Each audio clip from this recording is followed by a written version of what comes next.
Dramang ito ay rated SPG. Striktong patnubay at gabay ng magulang ang kailangan. Maaaring may masiselang tema, lengguwahe, karahasan, sexual, horror o droga na hindi angkop sa mga...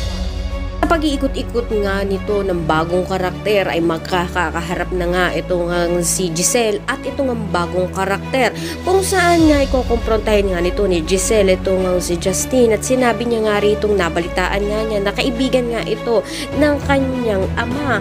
Subalit hindi pa natapos to na sinabi pa nito ni Giselle na siguro naman daw ay hindi naman daw ito ang mastermind ng pagdukot sa kanyang ama.